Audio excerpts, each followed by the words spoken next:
fruit and none of that. And then dagdagan na.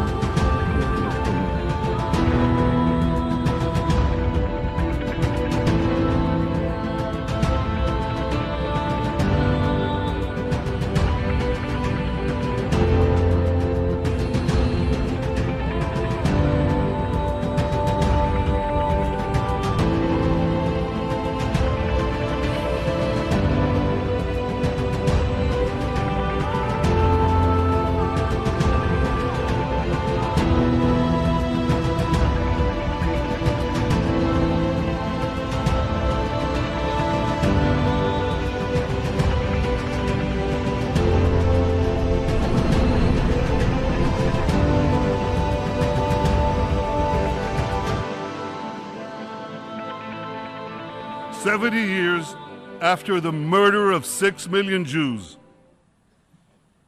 Iran's rulers promised to destroy my country, murder my people, and the response from this body, the response from nearly every one of the governments represented here, has been absolutely nothing. Utter silence. Deafening silence.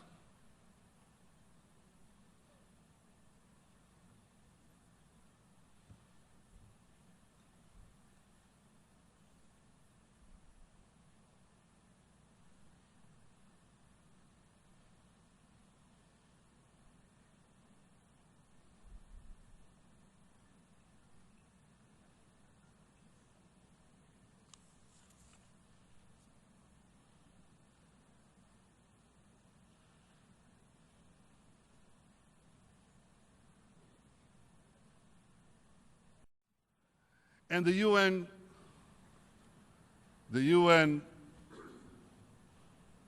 distinguished delegates should do one more thing.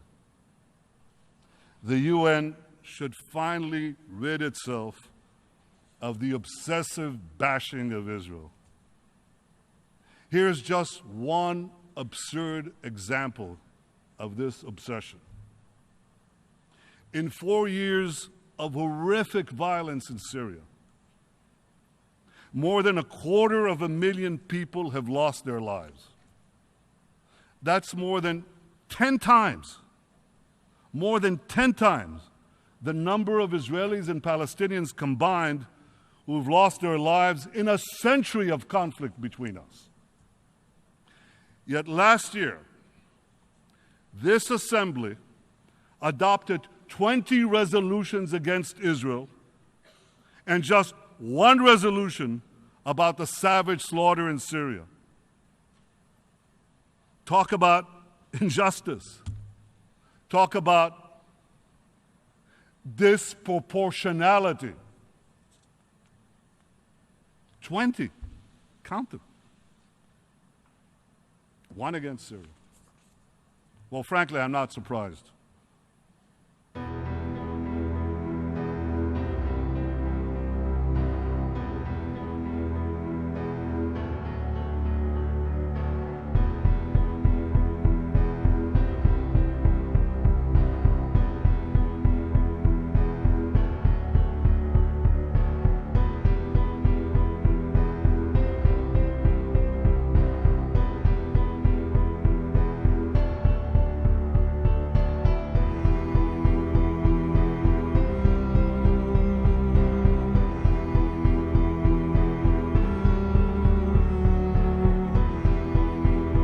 No matter how you feel about the United Nations, it's the one place on planet Earth where nations get together and attempt to speak with one voice. That's why their resolutions can make a big difference. So when people all around the world see that approximately 40% of the UN Human Rights Council resolutions were against just one country, most of us would assume that country must be a really bad place. Perhaps ruled by, say, a genocidal dictator who kills his own people, or maybe a tyrant continually threatening to annihilate another country. But actually, the country that has been condemned more times than every repressive country on Earth combined is a democracy. The only viable democracy in the Middle East, Israel. And with these repeated resolutions against Israel, it's easy to see why so many in the international community perceive Israel as a major cause of world problems. But are all these resolutions really justified? Because whether or not you agree with how Israel is handling its many challenges, when you do a basic comparison, like the number of deaths Israel is responsible for with the number of condemnations they've received, and then make that same comparison with other countries, it paints a surprising picture of a possible double standard. What could explain the enormous imbalance? Quick history lesson. In 1975, Cuba needed to gather support in order to take down the biggest democratic superpower dominating the global schoolyard, the United States. Seeing how the UN was mostly controlled by the democratic superpowers, Cuba, along with other communist nations, finally found a way to even the playing field, because it just so happened that, at the same time, a number of Muslim countries were looking for new, creative ways to gang up on Israel. So the communists realized that by joining the Muslims' anti-Israel coalition, they could create an unstoppable voting bloc inside the UN. Because with every resolution they passed against Israel, they simultaneously discredited Israel's ally, the United States. So in 1975, the newfound communist Muslim voting bloc spearheaded the passing of a UN resolution that officially stated, Zionism is a form of racism.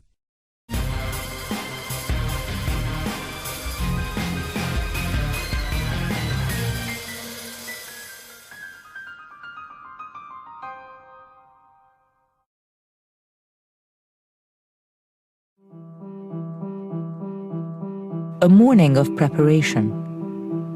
70 years in the making. It all began in San Francisco in 1945. After some 70 million lives were lost to war, delegates, advisors, observers, and civil society from around the world arrived here, determined to find a path to renewal. A pledge which on June 26th was signed as the Charter of the United Nations. There were many who doubted that agreement could ever be reached by these 50 countries, differing so much in race and religion, in language and culture. The UN Charter guarantees equal treatment to all nations, yet the Human Rights Council passes more resolutions against Israel than all other countries combined. Terrorism by Hamas and Hezbollah is ignored by the UN. UN Watch restores the ideals of the Council's founders. Founding Chair Eleanor Roosevelt stood with Israel and its right to self-defense. Rene Cassatt, architect of the Universal Declaration of Human Rights, defended Israel's right to equality. When the UN began to persecute the Jewish state, the founders spoke out. When Hamas attacked Israeli cities with thousands of rockets, the UN called an emergency session to condemn Israel. The massacres and a genocide being carried out to exterminate the Palestinian people. A racist and criminal mentality. And we ask all those who embrace hypocrisy and double standards, if in the past year you did not cry out when thousands of protesters were killed and injured by Turkey, Egypt, and Libya, when more victims than ever were hanged by Iran, women and children in Afghanistan were bombed, whole communities were massacred in South Sudan, hundreds in Pakistan were killed by jihadist terrorist attacks, 10,000 Iraqis were killed by terrorists. There's a point of order. So I don't see that we have a reason to come and discuss other issues relating to human rights situations in other different countries. Finally, we ask if those who refuse to speak out for Palestinians, 1,800 Palestinians, if not more, who were starved to death and murdered by Assad in Syria, but you only cry out when Israel can be blamed, then you are not pro-human rights, you are only anti-Israel. Syria, you have the floor, please. I hope the speaker will no longer be allowed to continue his statement. Thank you. Get a chance, you get a discount, go ahead.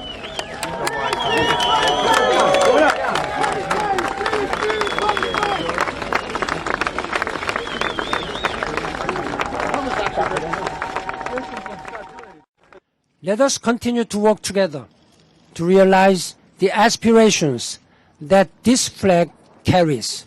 Israel and Palestine living side by side in peace and security. Mabruk. Thank you. شكرا جزيلا. وفي كل مكان And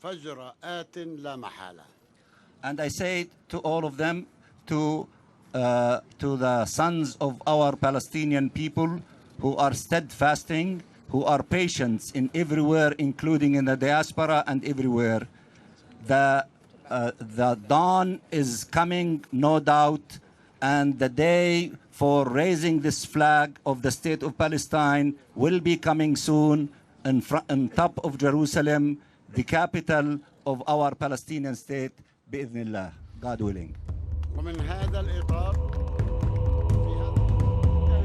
I want to thank those who voted in favor of raising the Palestinian flag at the United Nations headquarters. The day is not far when we will raise the flag in East Jerusalem, the capital of the state of Palestine. The UN Secretary-General said it was a day of pride for the Palestinian people around the world and a day of hope. Celebrations were held locally in Ramallah. That's where RT's Paula Slier now reports from. The raising of the Palestinian flag at the United Nations headquarters is a hugely symbolic move, and here it was greeted with a lot of excitement and fanfare.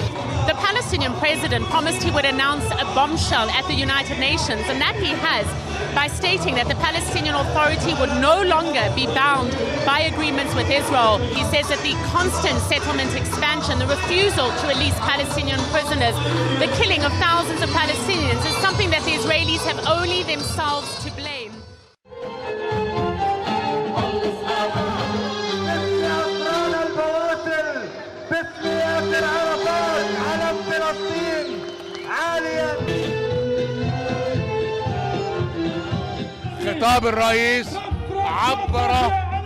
The president's speech expressed everything that the Palestinian people are feeling. The Israeli occupiers don't want a Palestinian state, and the Israeli right-wing government is putting obstacles in the way of just peace.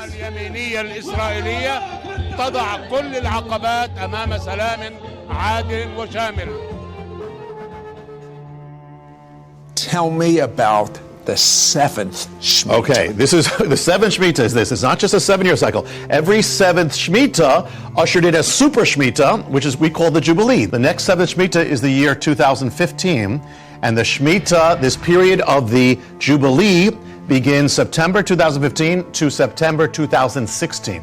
Now, not dogmatic what God has to do, but if it follows the pattern, each time it means war in the Middle East, major war concerning Israel, and ending up with a major prophetic end-time restoration, beginning on Yom Kippur. That's when it starts. In Ramallah, Bethlehem, and Hebron, youth threw stones at government forces who responded with tear gas, water cannon, and rubber bullets. The clashes erupting across the West Bank. The protesters are angry over recent confrontations in Jerusalem at the Al-Aqsa Mosque compound. It sits inside Israeli-controlled East Jerusalem and is one of Islam's holiest sites, but also the site of biblical temples revered by Jews. Israel has frequently prevented young men from entering the compound, citing security concerns, and confrontations over the issue have escalated in recent weeks. The unrest coincided with major Jewish and Muslim holidays, with Western leaders now calling on both sides to de-escalate the rhetoric and prevent further violence. Now, clashes have erupted between Israeli settlers and Palestinians across the occupied West Bank after a drive-by shooting killed 2 settlers in the territory.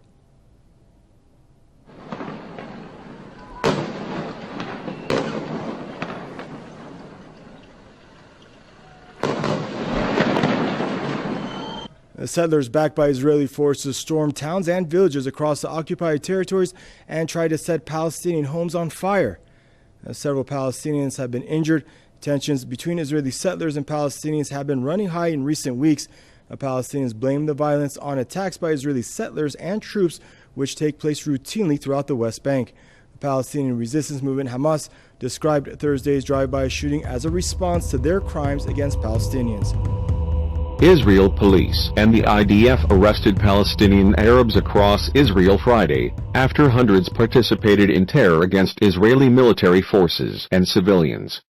Over 200 Palestinian Arabs waited for police forces at Rachel's tomb in Bethlehem Friday afternoon, throwing rocks and fire bombs and burning tires at the Jewish holy site.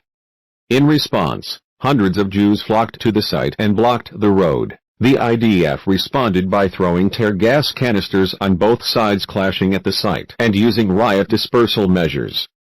Multiple terror groups praised the murders Friday, including Hamas, Fatah, the Popular Resistance Committees, the Popular Front for the Liberation of Palestine, and the Democratic Front for the Liberation of Palestine.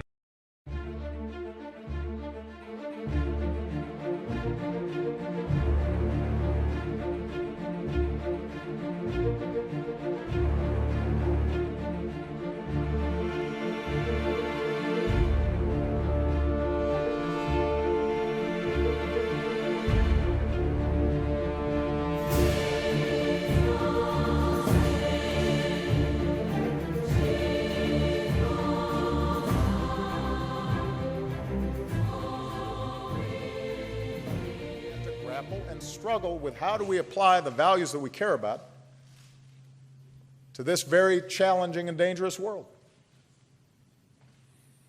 And it is precisely because I care so deeply about the state of Israel. It's precisely because, yes, I have high expectations for Israel the same way I have high expectations for the United States of America, that I feel a responsibility to speak out honestly about what I think will lead to long-term security and to the preservation of a true democracy in the Jewish homeland. And I believe that's two states for two people. Israel and Palestine living side by side in peace and security. To commemorate the 70th anniversary of the United Nations, a high-level thematic debate dubbed Maintenance of International Peace and Security convened in New York on Thursday. As this year's theme centered around international peace and security, speakers took the opportunity to talk about the growing threat of extremism, terrorism, and violence in places often considered stable before, and means to address them. Iran's Foreign Minister Mohammad Javad Zarif, who took part in the event, spoke on behalf of the non-aligned movement. The responsibility for managing and achieving worldwide economic development and social progress, as well as responding to threats to international peace and security, must be shared among all states and exercised multilaterally through the United Nations. Our movement has and will continue to uphold the principles of sovereignty and sovereign equality of states, territorial integrity, and non-intervention in the internal affairs of any state. The meeting was an opportunity for member states to draw lessons from the experiences of the past 7 decades and renew their commitment to the Charter of the United Nations. UN Secretary General Ban Ki-moon pointed to new global threats emerging from climate change to cybercrime and pandemics. In his words, the world is shifting beneath our feet, yet the Charter remains a firm foundation for shared progress.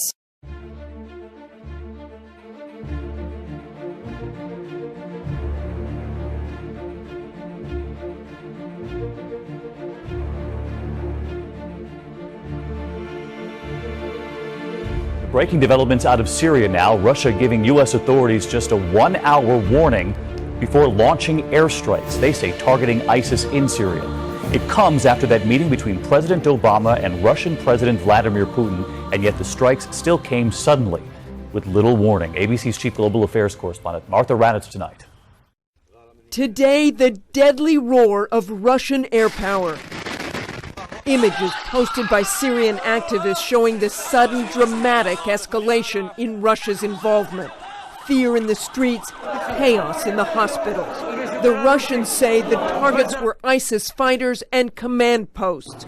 But this is where the bombs hit, just outside of Homs. There are no ISIS fighters here. It does appear that they were in areas where there probably were not ISIL forces, and that is precisely one of the problems with this whole approach. The target the Russians more likely were going after, opposition forces, some backed by the U.S., here seen with an advanced TOW missile, who are fighting against Syria's brutal dictator and America's enemy, Bashar al-Assad. The other concern, Russia gave the U.S. only a 1-hour warning about the airstrikes, putting U.S. pilots flying strike missions there in greater danger. Putting lots of different airplanes in the same airspace creates the potential for collision.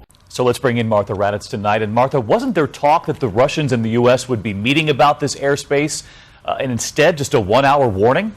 Exactly, David. Once the Russians started moving warplanes into Syria, the U.S. and Russia were set to have talks about keeping the airplanes separated, but the Russians didn't wait. Although the defense secretary said today those talks are now on track to happen within the next few days.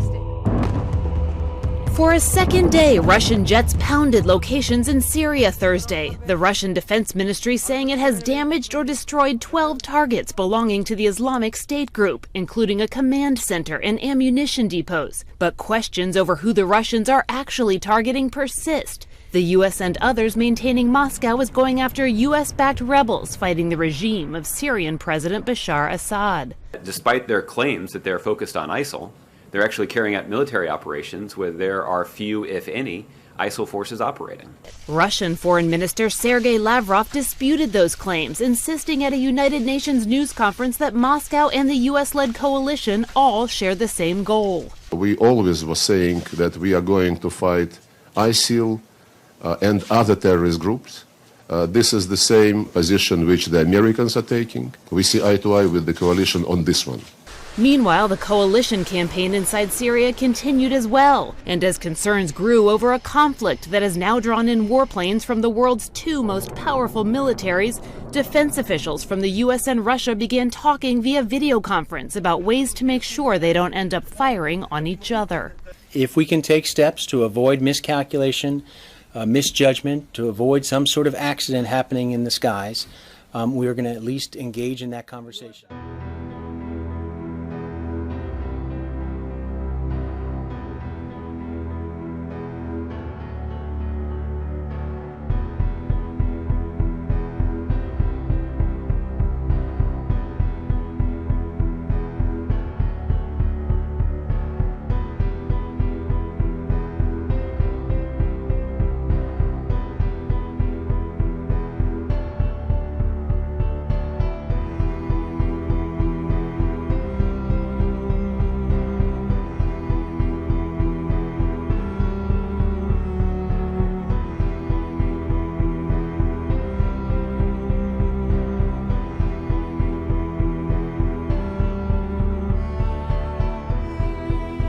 NATO has expressed concern over Russia's airstrikes on Syria, saying the raids might have targeted Western-backed militants.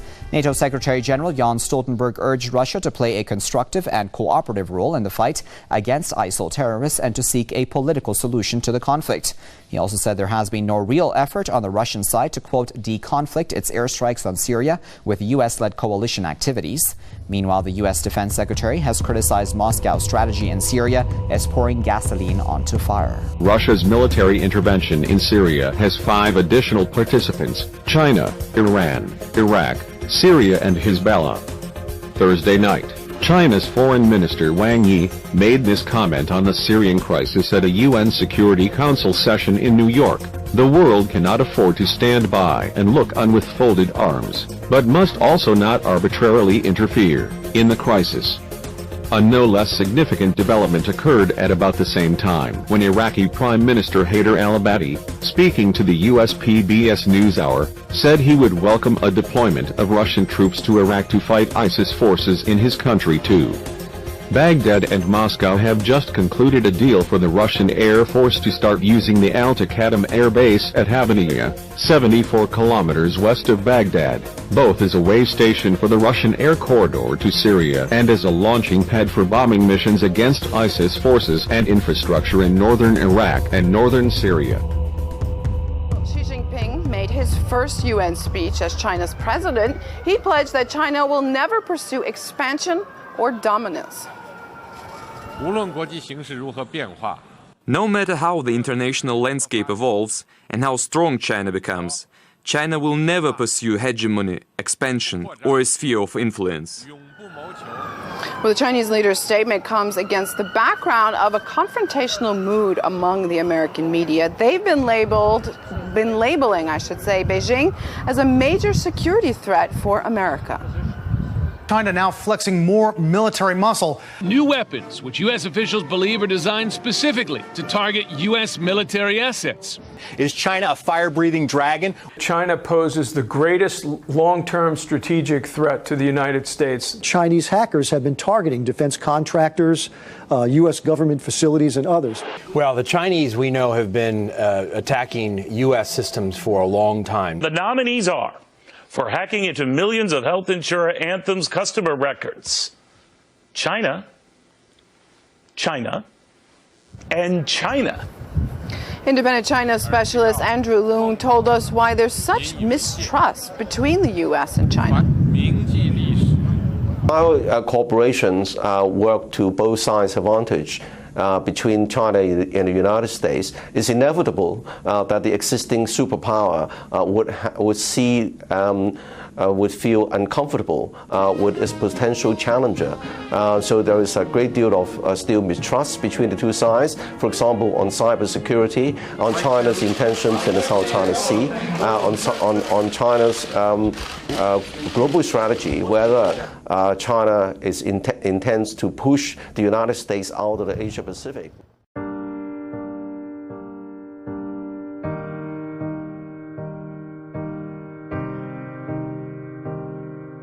Our first headline tonight is one we bring you with heavy hearts. Another school shooting, the 45th in America so far this year, this time in Oregon, where a man went on a killing spree at Umpqua Community College, sending teachers and students running for their lives as panic spread across campus. ABC's Neil Karlinski is there. I don't know how to feel about this right now. It's so scary. We've got multiple gunshot wounds. We're going to need multiple ambulances on scene. An Oregon community is reeling in shock, disbelief after a gunman went on a shooting rampage this morning at a community college. You just saw panic on everyone's faces. Everybody had the same idea, and that was just to get as far away as we could. This is considered a mass casualty. The sheriff also making a bold move not to name the young gunman. I will not name the shooter. I will not give him the credit he probably sought prior to this horrific and cowardly act. This yet another mass shooting on yet another campus. The gunman confirmed to be 26-year-old Chris Harper Mercer, reportedly shot and killed by police. Earlier today, the injured rushed to the hospital. At least 10 confirmed fatalities. The nightmare started just after 10:30 a.m. Frantic calls came in from the rural Oregon campus. Copy, active shooter at UCC 1140 Umpqua College Road. Within minutes, students at Umpqua Community College were tweeting their terror. "Oh my God, there's someone shooting on campus," tweeted one. "Students are running everywhere. Holy God." We were hiding in this small space, in a small hallway between room 16 of the science building. 1174 medical aid. This is for an active shooter at UCC. Police, along with dozens of emergency vehicles, descended on the campus, even as the shooter continued to fire. Somebody is outside one of the doors, shooting through the door. There is a female in the computer lab. We do have one female that has been shot at this time. And then I hear screaming after that first gunshot. And then I looked out and I saw the people running, and I said to the teacher, "We need to get out of here right now." And then we heard the second and third gunshots. Officers tracked down the shooter and exchanged gunfire just minutes after the first call came in. Code 4, suspect is down. It's over. We have confirmation that the shooter is deceased. The surviving students, visibly shaken, walked out with hands raised, screened and checked by waiting officers. Our number one priority right now is to make sure that the scene is secure and the victims are treated, and making sure that there are no additional threats. Police and canine units scoured the campus, where sources say 4 firearms were recovered on the scene, 3 pistols and 1 AR-type rifle. Tactical teams and bomb squads have cleared all of the buildings on the campus. They are currently going through the hundreds of vehicles that are parked in the parking lots to clear those as well. The wounded were taken to 2 different hospitals, one of them confirming that they were treating 3 patients between the ages of 18 and 34. Student Kayleen Holmes survived unscathed. The lab aide said that, got a phone call and said that there was an active shooter on campus. She described to us a harrowing day. These texts exchanged with her mother, every parent's nightmare buzzing in her pocket. Just to let you know, there's an active shooter on campus. I'm in the chem lab, so I think I'm safe. Love you. Her mother texting back, I love you. Stay down. It must be terrifying. Oh, it was. It was horrifying. And being locked in there and not knowing if my friends were okay, I, of course, was bawling my eyes out. You must be so thankful to be standing here with her right now. Oh, yeah. Many families tonight are not as lucky. Losing a child is just a heartache that cannot be fixed. Anti-gun advocate Lori Haas knows all too well the agony families suffer. Her daughter Emily was shot twice in 2007 when a mass shooting at Virginia Tech killed 32 people. Emily survived. We need more regulations surrounding who gets access to a firearm, how and when they get access, and the profiles of people who are dangerous. And we may soon learn more about the Oregon gunman and his motives. Tonight, law enforcement sources say they are digging into his background, hinting that he may have left messages behind. The real key now for law enforcement, presuming it's a lone shooter, and there's not other devices like explosives, etc., that might be out there to harm others, it's really pulling together who is this guy, what was the motive, what led him to this school, who was the target, etc. Late tonight, the shooter's father speaking out for the first time. Shocked. Shocked is all I can say. Obviously, it's been a devastating day. Devastating for me and my family. So all I ask is, I know you guys are here to do your job. All I ask is please just respect our privacy. Former neighbors of the alleged shooter coming forward as well. Unfortunately, I mean, it's shocking and it's sad to hear something of that nature, but also you never know who your neighbors are. There have been 45 shootings at schools this year, according to Everytown, an anti-gun violence organization. Tonight, a new set of families grieving, the president saying our thoughts and prayers are no longer enough. Here's ABC's David Wright. Attention, this is a drill. We need to lock down. In schools across the country, they hold drills for campus shootings. Please go behind my desk. The modern version of duck and cover. We recently saw one in Colorado. The teacher locks the door, the students huddle. Do you know why they do this drill? To practice. They do it because there have been at least 10 fatal shootings on U.S. campuses this year, and many more close calls. Harrisburg, South Dakota, just yesterday, a high school principal shot and injured. Cleveland, Mississippi, 2 weeks ago, a history professor murdered in his office. Lacey, Washington, in April, high school students badly shaken after staff members apprehended a gunman. I said just a few months ago, and I said a few months before that, and I said each time we see one of these mass shootings, our thoughts and prayers are not enough. Somehow this has become routine. The reporting is routine. My response here at this podium ends up being routine. The conversation in the aftermath of it, we've become numb to this. There is a gun for roughly every man, woman, and child in America. So how can you, with a straight face, make the argument that more guns will make us safer? That will require a change of politics on this issue. We are not the only country on earth that has people with mental illnesses or want to do harm to other people. We are the only advanced country on earth that sees these kinds of mass shootings every few months. The United States of America is the one advanced nation on earth in which we do not have sufficient common sense gun safety laws, even in the face of repeated mass killings. It's just beyond my comprehension that we are seeing these mass murders happen again and again and again. And as I have said, we have got to get the political will to do everything we can to keep people safe. You know, I know there is a way to have sensible gun control measures that help prevent violence, prevent guns from getting into the wrong hands, and save lives. And I am committed to doing everything I can to achieve that. As you all know, there's nothing, well, there may be, but there's few things worse than getting that phone call saying your child is gone.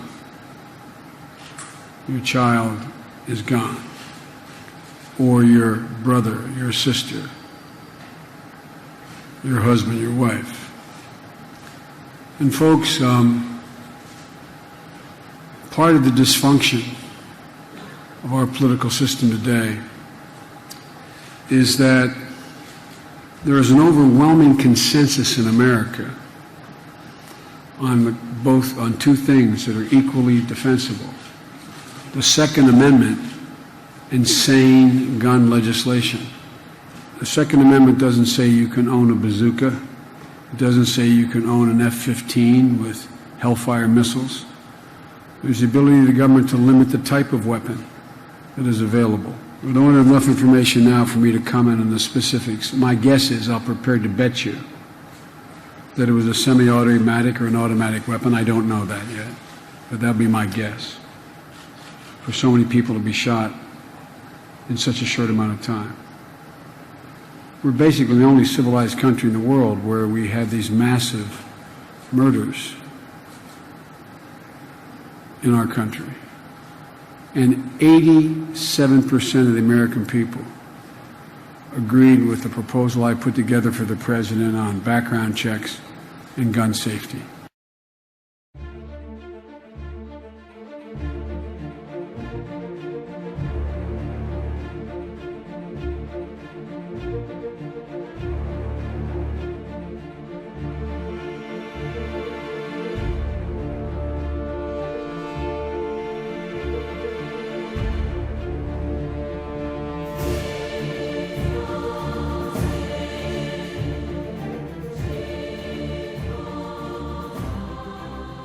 A lot can happen in 20 years. I'm thinking Back to the Future 2. Anyone? Hoverboards? Aren't we still waiting for that? Teleportation, perhaps? But what about turning on the news to hear the words, "We are not alone in our galaxy"? Because it turns out the folks at NASA are so confident, they say the proof of alien life could come within our lifetime.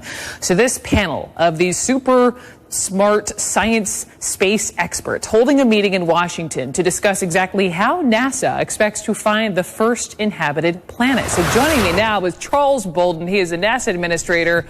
He has commanded multiple crews on multiple space shuttles, graduate of the U.S. Naval Academy. Charlie Bolden, am I right in all these accolades for you? Welcome back to the show, by the way. It's good to be here, Brooke. Thank you very much. So with all the accolades and everything you've accomplished, you have said that you have, every time you've gone up to space, and I was just asking you in the commercial break, you said that you actually were looking for life up there. Seriously? You're always looking to find out if, the ultimate question is, are we alone? And that's what NASA is about. President Obama has challenged us to put humans on Mars in the next 20 to 30 years, in the 2030s. And that's our focus right now. That's the focus of the agency. So we're using robotic missions. Can we be clear, though? Can we define life? I mean, we joke about it a little bit tongue-in-cheek here, but we're not talking little green men. I mean, are we talking moss? What are we talking about? You are talking about anything that is organic, anything that is a building block of life as we know it. And I tell people all the time, we may find that there are microbial forms of life.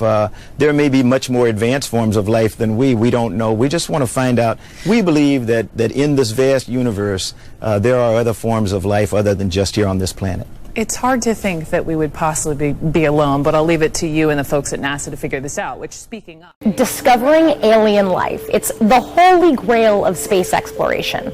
Well, NASA's chief scientist, Ellen Stofan, says that such a finding is not that far off.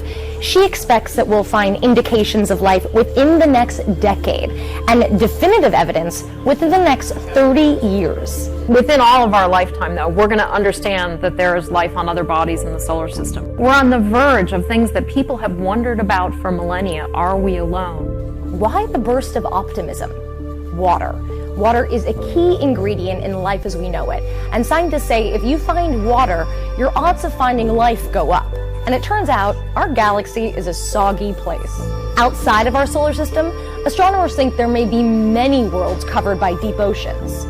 So NASA says our galaxy and our solar system are awash in water, and it's just a matter of time until we find life on another planet. U.S. Space Agency NASA says it has found strong evidence that there is liquid water flowing on the surface of Mars. A team from the United States and France said it found evidence in the lines of hydrated salt minerals, which require water for their creation.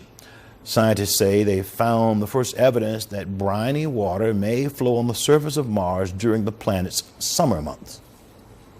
Today, we're revolutionizing our understanding of this planet. Our rovers are finding that there's a lot more humidity in the air than we ever imagined. As we ingest the soils, they're moist, they're hydrated, full of water. These discoveries are very important, but they were only part of the hydrological cycle on Mars that we're just now beginning to understand. What we're going to announce today is that Mars is not the dry, arid planet that we thought of in the past. Today we're going to announce that under certain circumstances, liquid water has been found on Mars. These are dark streaks that form in late spring, grow through the summer, and then disappear by fall. There have been no evidence for water until now. It is through the multiple spacecraft and the multiple years of observations that we've been able to make this discovery of water on today's Mars. Day after NASA announced that it had uncovered, quote, the strongest evidence yet that water exists on Mars, the space agency's chief scientist, Dr. Ellen Stofan, doubled down on her previous prediction that they may uncover life outside of Earth in the next 20 years. Dr. Stofan said at the press conference yesterday that with the discovery of water, the red planet is now the primary target in search for life within our solar system. But before you start prepping for little green men, NASA says that any sign of life on Mars would likely come as fossilized microorganisms. But today, she had this to say. We now know that Mars was once a water world, much like Earth, with clouds and a water cycle, and indeed some running water currently on the surface. For hundreds of millions of years, about half of the northern hemisphere of Mars had an ocean, possibly a mile deep in places. Indeed, we now know that we live in a soggy solar system, and undoubtedly in a soggy universe. And Stofan went on to say that she believes it would take human explorers, both geologists and astrobiologists, who can make intuitive decisions rather than sending machines. However, the folks at NASA say they've recently been focusing on building up commercial spaceflight for what they call low Earth orbit, but that they're still developing a launch system to take astronauts to Mars in the 2030s at the earliest. Scientists remain optimistic that Mars should be the planet of focus, even though congressional funding for the space agency's Search for Extraterrestrial Intelligence program was axed back in 1993. I want to know your sanctified opinion as to what is next. Okay, I believe a great shaking is coming to this nation and the world, but this nation. It will involve the financial realm, the economic realm, and it will be a shaking even greater than that, and not just one shaking. I believe that, in the Bible, the way these things happen, judgment can come through natural disaster, through financial collapse, through man-made disaster like terrorism, all those things. And the thing is that when people say the timing, I'm very cautious. I give the caveat, God doesn't have to do anything according to our schedule, but whether the shaking happens at this time or not, I believe we are entering a dangerous time when it could happen, and that is the time of the Shemitah, all these things coming, the Shemitah's wake in the autumn period, and we have also another dangerous period, which is 2015 to 16, according to all these things. Wait, how come? You call this the wake of the Shemitah. Explain this. Yeah, really, the high point, the climax of the Shemitah comes at the end. That's when the wipeout comes, and that ushers in the next period that manifests all that. If you look at the greatest collapses in American history, the period is right after this because it happens after Elul 29. So this whole autumn period, I believe we need to watch. Not that God has to do it, but we need to be ready. One of the reasons why I've given these teachings is that God's people be ready, that we be prepared for that. Okay.